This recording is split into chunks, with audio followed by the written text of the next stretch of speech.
In classrooms across the country, a shift. Homework is history, as is the 100-point scale. The goal, replacing traditional grading with a practice called equitable grading.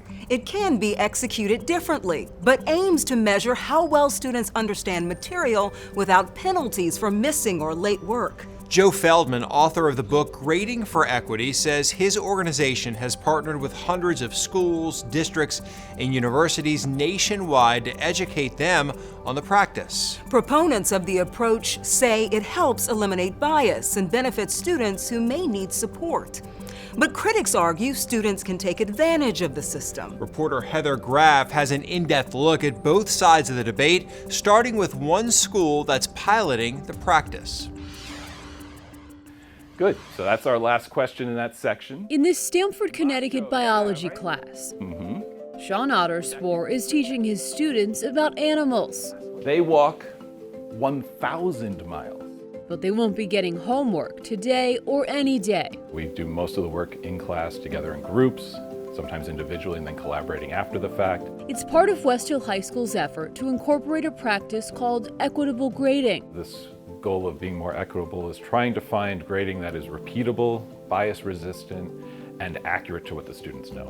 Why is that important? Because grades are the symbols that we use to communicate with the students. So when we put that A or a B on a paper, we're trying to tell the student that they have reached a certain level of content knowledge, that they've reached a certain level of understanding. And what we have begun to realize, particularly after COVID, was that these symbols that we use with the students don't always communicate the full breadth of the knowledge of the students' understanding. Otterspore is part of the school's grading committee and has been piloting the practice for the district since 2021. While equitable grading can be implemented in different ways, A's and F's are generally still awarded. But the grading scale often starts at 50%, meaning that's the lowest score that can be earned. In many cases, students are not penalized for missing work and get multiple opportunities to complete tests and assignments. Exams and essays make up the majority of the final grade. In moving to more standards-based grading or mastery-based grading, what we're hoping to do is better represent what the student knows about the subject. Otterspore says about 70% of teachers at his school have implemented equitable grading in some form. We've managed to get the better part of 160 teachers to examine their grading practices and try something new. 18-year-old Jocelyn Morales Castellanos says it's taken off some pressure and allows her to focus more on enjoying classwork and studies. If we have something wrong, he gave us the opportunity to make it again and try it again. As for West Hill principal Michael Rinaldi, he says he was turned on to equitable grading after learning about a book called Grading for Equity. I think it's fair. I think it's kind. I think it's important. The publication was written by former educator Joe Feldman and contains a popular iteration of the practice. Feldman says schools that try it are seeing results. What they found consistently is that the D and F rate that students get decreases, and that the rigor increases. Feldman says he started his research about a decade ago because he saw a need. Equitable grading levels the playing field because it doesn't disproportionately reward students for having resources and supports, and doesn't disproportionately punish students for not having those resources and supports.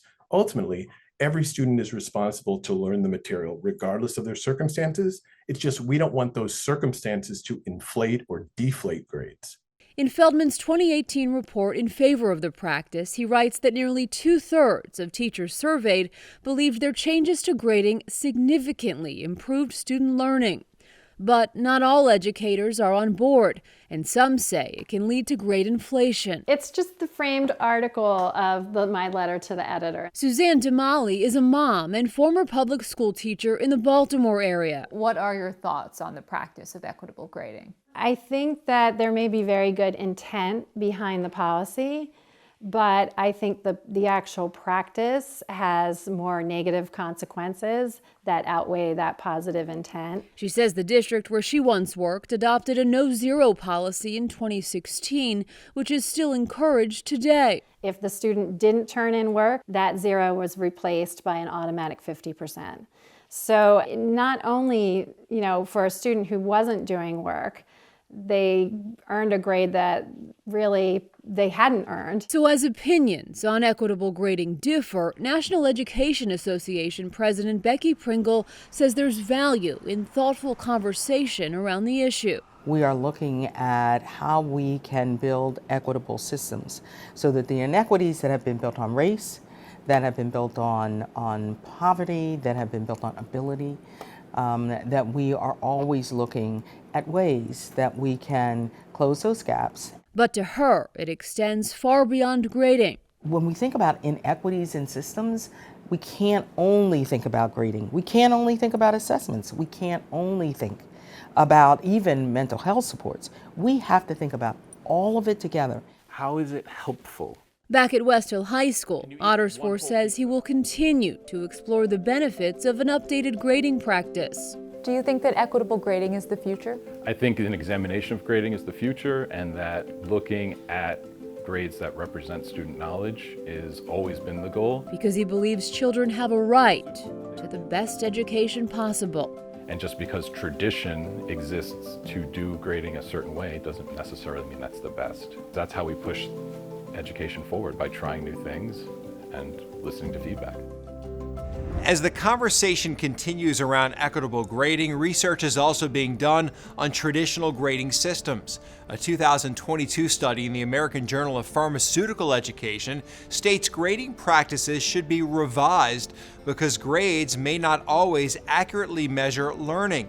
They can have adverse effects on student motivation, and they are not a good form of feedback.